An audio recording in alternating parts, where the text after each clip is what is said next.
Estamos de volta com a Ação Nacional e hoje estamos aqui debatendo sobre a educação. Eu estou recebendo aqui a Ângela Soligo, que é docente e pesquisadora da Unicamp, e também aqui a participação de Carla Beck, que é Master Coach e consultora organizacional. Bem, diante do que a gente estava falando no bloco anterior, dessa questão do trabalho e tudo mais, dos investimentos na área educacional no país, gostaria de surgir uma pergunta aqui para vocês. Existe uma questão também dos direitos e deveres, que a gente estava até conversando aqui no intervalo um pouquinho. Porque muitas vezes eu estou dando nesse exemplo, porque assim, às vezes os pais cobram muito das escolas, né? Eu tenho direito, que o meu filho tem o direito, e o dever, de responsabilidade dos pais para com a escola, e vice-versa. A escola às vezes também cobra que os pais tenham, que nem a Ângela explicou, eu chamo só o pai aqui só para falar, o seu filho é bom. Não, seu filho, quando tem algum problema, você está lá na escola para responder pelo seu filho. Eu queria que você falasse um pouco sobre isso, o papel de direitos e deveres de cada um, da instituição e dos pais. Eu percebo um movimento que eu acho que os pais acabam reproduzindo uma coisa que nós vivemos na nossa sociedade, uma certa isenção do cidadão em relação a acompanhar as políticas, a participar, a ter uma ação mais ativa. A gente acaba se acomodando, não ocupando espaços para que essas discussões elas venham e a gente crie ações mais positivas. Então, é onde o cidadão vai ser como eu diria assim, acompanhar a gestão, de fato. Isso. Onde ele sai daquele papel de vitimismo, que fica lá se queixando, que você estava comentando antes, que ele se queixa do que está acontecendo, está um horror, a política e tal, mas o que ele está fazendo, de fato? Ele está participando? Na educação, ele vai até a escola, ele sabe quais são o que acontece dentro daquele espaço. A dificuldade que a escola está vivendo que está também. lá. Isso. Eu acho que essa questão, assim, que é uma repercussão, assim, bem da nossa característica enquanto brasileiros, Acho que tem uma série da nossa história que vai impactando nisso, mas acho que esses são os momentos de resgate. Então, da gente poder olhar para isso e ter comportamentos, ações diferentes, para que isso mude. Então, nós estamos aí em alguns... nos aproximando de eleições, viemos discutindo vários aspectos, mas como é que você está lidando com tudo isso? Isso. E a educação é um lugar fundamental, porque é o cidadão do futuro. Como você vai trabalhando essa pessoa para que ela tenha uma visão mais crítica, que ela se aproprie desse conhecimento e possa ter um posicionamento, como ele vai atuar, como ele vai fazer essa participação de fato. Então, como isso acontece? É preciso, como você falou do momento atual, é preciso que a gente entenda que essa corresponsabilidade dos pais com a escola é uma obrigação de diálogo, A escola e a família precisam saber dialogar, E saber que o papel das duas é de mútua valorização. Nem a escola tem o direito de desvalorizar as famílias na sua diversidade, nem a família tem o direito de desvalorizar a escola, Porque isto não favorece a aprendizagem, o desenvolvimento das crianças e dos jovens. Então, é preciso que família e escola entendam que elas têm o dever da mútua valorização. Por que eu estou falando isso?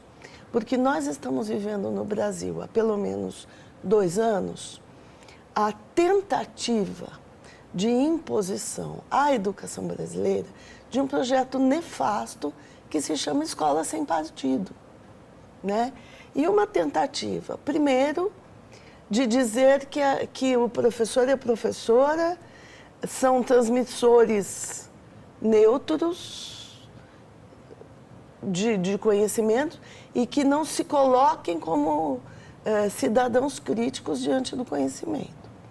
Isso é matar a educação, Porque o conhecimento se constrói no pensamento crítico e não na reprodução. Isso é matar a autonomia do professor e todo mundo já sabe que esse projeto é inconstitucional, Mas insistem nele. Um outro problema é que tenta convencer as famílias de que elas são policiais da escola, né, do que a escola faz. Isto cria conflito e não espírito cooperativo, né?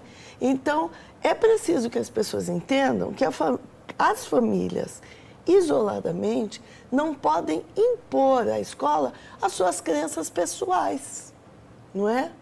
Porque o lugar da escola é o lugar do conhecimento científico. Então, eu não posso, ligada na escola, como acontece todos os dias, isso é um relato de diretores de escola, não posso ligar da escola e dizer, olha, vocês falaram que o escravismo foi ruim, mas eu não acho isso. Ok, você na sua casa pode achar o que você quiser. A escola, não. A escola precisa trazer o conhecimento histórico, tá certo? O conhecimento científico, o conhecimento acadêmico. Então, é preciso entender qual é o papel de cada um e que o papel de cada um não é de um policiar a existência do outro. É de dialogar e de mútua valorização. Isso melhora a educação. Sem dúvida. Melhora o Brasil, né? Melhora o Brasil. E quando a gente está até aprofundando um pouco mais esse assunto, tem muitos, com certeza tem professores aqui que estão nos assistindo. Eu falo assim, mas olha, gente, vocês estão discutindo aí, mas e a questão de quando a gente está em sala de aula e um aluno vem e agride a gente? Como é que está vivendo esse... Porque está acontecendo isso com os professores.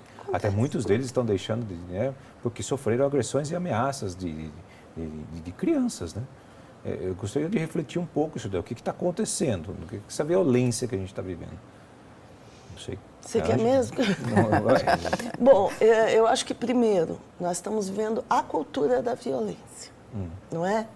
E essa cultura da violência está propagada de várias formas, inclusive nas novelas que as crianças assistem, não é? Sim. Em que tanto, e nos desenhos, tanto os vilões quanto os mocinhos são igualmente violentos. Então você passa para as crianças um valor chamado violência, não é? As crianças e os jovens vão reproduzir na vida. A escola, aliás, nós concluímos em 2015 uma pesquisa nacional, da qual participei, sobre violência e preconceitos na escola. A escola, ela é reprodutora da violência quando ela silencia diante das microviolências que acontecem na escola, e elas acontecem, né? Entre alunos. O que vira notícia quando é contra o professor? É inadmissível qualquer atitude violenta contra um professor, sem dúvida, não é? Mas isto se situa dentro de um contexto de violência, de um contexto em que se valoriza hoje figuras políticas que dizem que deve-se ensinar crianças a utilizar arma de fogo, tá certo? Isso é impensável se você for observar o Estatuto da Criança e do Adolescente e a Declaração Universal dos Direitos Humanos, né? Então, essas figuras têm sido valorizadas. O que é isso? Não é? O que é a valorização do discurso racista, homofóbico, misógino, machista, do preconceito de origem, de classe? Veja, isto tudo, o nome disso tudo é violência. Então, veja, não adianta você pegar episódios inaceitáveis, sem dúvida, mas deslocá-lo do contexto em que nós estamos vivendo. E nós precisamos recuperar, pensando na educação, o nosso conceito de cidadão e de humanidade. Porque, senão, a coisa vai piorar, e muito. Mas se a criança sofre também, além disso, lógico... O bullying. A criança sofre o bullying e ela sofre a violência dentro de casa. Ela não traz isso para dentro da sala de aula? Às vezes ela traz, e não necessariamente sendo violenta. A gente imagina que a relação é direta, né? Se ela só violência, ela é violência. Não, ela é violenta. Não. Algumas crianças que sofrem violência doméstica, que também é um mal, é um fenômeno a ser estudado e combatido. não necessariamente ela será violenta na escola. Às vezes ela é retraída na escola, porque ela é uma criança que tem medo. Então essa relação não é direta, né? Sofrer violência é violento, não é assim. A subjetividade não é tão simples e matemática assim. Sim. Né? Então é preciso entender isso também, né? Então, quando a gente pensa na violência escolar, primeiro é preciso entender que a escola pode ajudar a detectar as violências fora da escola, mas como dizia Paulo Freire, a escola sozinha não muda o mundo. Só que sem ela, o mundo não muda, né? Sim. Mas a escola precisa trabalhar com as violências dentro. E, infelizmente, não trabalha. Esse é um dado da nossa pesquisa.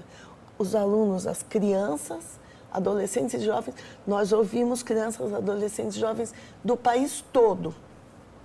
E eles dizem, quando acontecem as agressões, ninguém faz nada. Bom, a gente precisa ir para um rápido intervalo e a gente volta já para o último bloco aqui do Ação Nacional.